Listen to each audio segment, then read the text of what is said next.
وہ ایک مصعب بن عمیر ہی تو تھے، 17 سالہ نوجوان. مجھے کوئی ایسا دوسرا نوجوان لا کے دو 17 سال کی عمر کا جس نے اپنی زندگی کی اتنی صحیح قیمت لگائی ہو جو مصعب بن عمیر نے لگائی.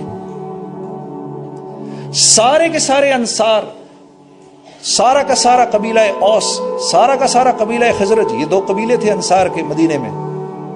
اس 17 سال کے نوجوان کے ہاتھ پر مسلمان ہوئے میرے عزیز دوستو. پھر احد کی جنگ میں اللہ رب العزت نے ان کو شہادت کا مرتبہ دیا.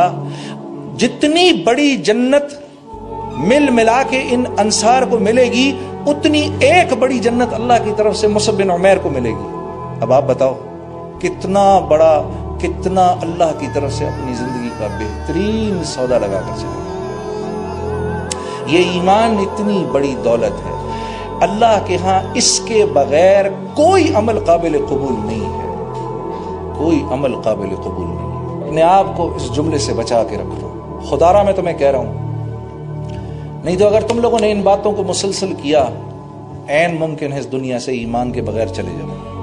اکثر یہ سننے کو ملتا ہے، ہم سے تو وہ اچھے، ہائے ہائے ہائے، ہم سے وہ اچھے.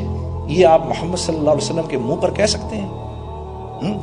کچھ شرم نہیں آئی یہ بات سن کے ہی؟ آپ کا اندر کا پورا وجود نہیں ہلا اس جملے کو سن کے؟ ہم سے تو وہ غیر اچھے. کیسے اچھے؟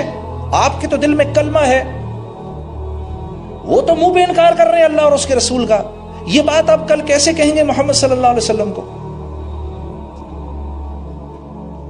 نہیں میرے دوستو، ایک مسلمان کی آپ صلی اللہ علیہ وسلم کعبے کو دیکھ کر فرما رہے ہیں اے کعبہ تیری حرمت کو سلام، تیری عظمت کو سلام، لیکن ایک مسلمان کی عزت اللہ کے ہاں تجھ سے بڑھ کر ہے.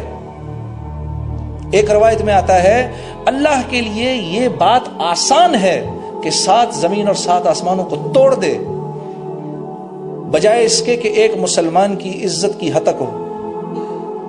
اب آپ مجھے بتاؤ، جس اللہ کے اس پر کلمہ لکھا ہو اور یہ نیچے گرا ہوا ہو، آپ اس کو اٹھائیں گے، صاف کریں گے، جیب میں ڈالیں گے، رکھے کسی اوپر جگہ پہ رکھ دیں گے. اس پرچے کی تو آپ کی نظر میں اتنی قیمت ہے، تو وہ مسلمان جس کے دل میں کلمہ ہے، میں دراصل اس کو تو کم سمجھوں، ان غیروں کو اونچا سمجھوں.